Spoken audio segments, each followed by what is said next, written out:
മാത്രം കഴിഞ്ഞ ദിവസം 40-ലധികം പേരായിരുന്നു വിവിധ ആശുപത്രികളിൽ ചികിത്സ തേടിയത്. ഇതിന് പിന്നാലെ നടത്തിയ കർശന പരിശോധനയുടെ ഭാഗമായാണ് ഇപ്പോൾ ഞെട്ടിക്കുന്ന റിപ്പോർട്ട് പുറത്തു വന്നിരിക്കുന്നത്. ഏതാനും ദിവസങ്ങൾക്ക് മുൻപ് വൈകുന്നേരത്തോടു കൂടിയായിരുന്നു അതിശക്തമായ ഛർദിയും ഓക്കാനവുമൊക്കെ അനുഭവപ്പെട്ടതിനെ തുടർന്ന് നിരവധി പേർ പുല്ലുവിള സാമൂഹികാരോഗ്യ കേന്ദ്രത്തിൽ ചികിത്സ തേടിയത്. ഇതിന് പിന്നാലെ കുറെ പേർ കാഞ്ഞിരംകുളത്തെ സ്വകാര്യ ആശുപത്രികളിലും ചികിത്സ തേടിയെത്തിയിരുന്നു. ഇവരിൽ കൂടുതൽ ബുദ്ധിമുട്ട് അനുഭവപ്പെട്ടവരെ നെയ്യാറ്റിൻകര ജനറൽ ആശുപത്രിയിലേക്ക് മാറ്റുകയും ചെയ്തിട്ടുണ്ടായിരുന്നു. ആദ്യഘട്ടത്തിൽ എന്താണ് സംഭവിച്ചതെന്ന് മനസ്സിലാക്കാൻ കഴിയാതെ വന്ന സാഹചര്യത്തിൽ വിശദമായ പരിശോധനയ്ക്കൊടുവിൽ വയറിളക്കത്തിനും ഛർദിക്കും പുറമെ ശക്തമായ വയറുവേദന, വയറെരിച്ചിൽ, തലവേദന, തലകറക്കം തുടങ്ങിയ ലക്ഷണങ്ങൾ കൂടി കണ്ടെത്തുകയായിരുന്നു. വിശദമായ അന്വേഷണത്തിനൊടുവിൽ കാഞ്ഞിരംകുളം, പുതിയതുറ, പുത്തൻകട, കൂരമ്പ് ചന്തകളിൽ നിന്ന് വാങ്ങിയ ചെമ്പല്ലി ഇനത്തിൽപ്പെട്ട മീനാണ് ഭക്ഷ്യവിഷബാധയ്ക്ക് കാരണമായതെന്നാണ് കരുതപ്പെടുന്നത്. സമാനമായ ലക്ഷണങ്ങളോടുകൂടി വിവിധ ആശുപത്രികളിൽ നിരവധി പേർ ചികിത്സ തേടിയതിനെ തുടർന്ന് നടത്തിയ അന്വേഷണത്തിലാണ് ഇക്കാര്യം കണ്ടെത്തിയത്. പഴയകട, ഊരമ്പ്, ചാവവിള, കുറുവാട് തുടങ്ങിയ പ്രദേശങ്ങളിൽ നിന്നുള്ളവരെയും രോഗം ബാധിച്ചിട്ടുണ്ട്. നെയ്യാറ്റിൻകര ജനറൽ ആശുപത്രിയിൽ മാത്രം 2 ദിവസങ്ങളിലായി 27 പേർ ചികിത്സ തേടി.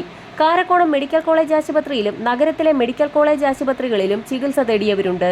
പുല്ലുവിളയ്ക്ക് സമീപം പള്ളം കേന്ദ്രമാക്കി പ്രവർത്തിക്കുന്ന മൊത്തവ്യാപാര കേന്ദ്രത്തിൽ നിന്നാണ് കാഞ്ഞിരംകുളം, പുതിയതുറ, പുത്തൻകട, കൂരമ്പ് ചന്തകളിൽ വിൽപ്പനയ്ക്കുള്ള മീൻ എത്തിച്ചത്. ഇതിനു പുറമെ അന്വേഷണത്തിന് ആരോഗ്യവകുപ്പ് ഉത്തരവിട്ടിരുന്നു. അന്വേഷണത്തിൽ തമിഴ്നാട്ടിലെ സീഫുഡ് കയറ്റുമതി കമ്പനികളിൽ നിന്ന് ഉപയോഗശൂന്യമായ മത്സ്യഭാഗങ്ങൾ കേരളത്തിലെ തീരദേശ മാർക്കറ്റുകളിൽ വിൽപ്പനയ്ക്കായി എത്തുന്നുവെന്ന് കണ്ടെത്തിയിട്ടുണ്ട്. ഈ മത്സ്യഭാഗങ്ങൾ കഴിക്കരുതെന്ന് പൂവാർ മത്സ്യഭവൻ അധികൃതർ പൊതുജനങ്ങൾക്ക് കർശന മുന്നറിയിപ്പ് ഇപ്പോൾ നൽകിയിരിക്കുകയാണ്.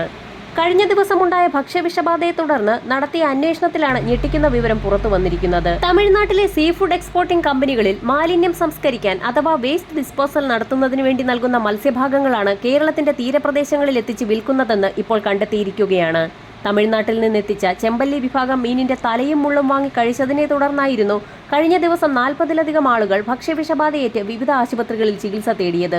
ഈ സംഭവത്തിന് പിന്നാലെയാണ് ഭക്ഷ്യസുരക്ഷാ വകുപ്പ് പരിശോധന ശക്തമാക്കിയതും ഗുണനിലവാരമില്ലാത്ത ഈ മത്സ്യഭാഗങ്ങളിൽ നിന്നും വിഷബാധയുണ്ടായി എന്നുള്ള കണ്ടെത്തലും ഇപ്പോൾ നടത്തിയിരിക്കുന്നത്. ഗുണനിലവാരമില്ലാത്തതും ആരോഗ്യത്തിന് ഹാനികരവുമായ ഇത്തരം മത്സ്യഭാഗങ്ങൾ വാങ്ങുന്നതും കഴിക്കുന്നതും ഒഴിവാക്കണമെന്ന് പൂവാർ ഫിഷറീസ് എക്സ്റ്റൻഷൻ ഓഫീസർ അറിയിച്ചിരിക്കുകയാണ്.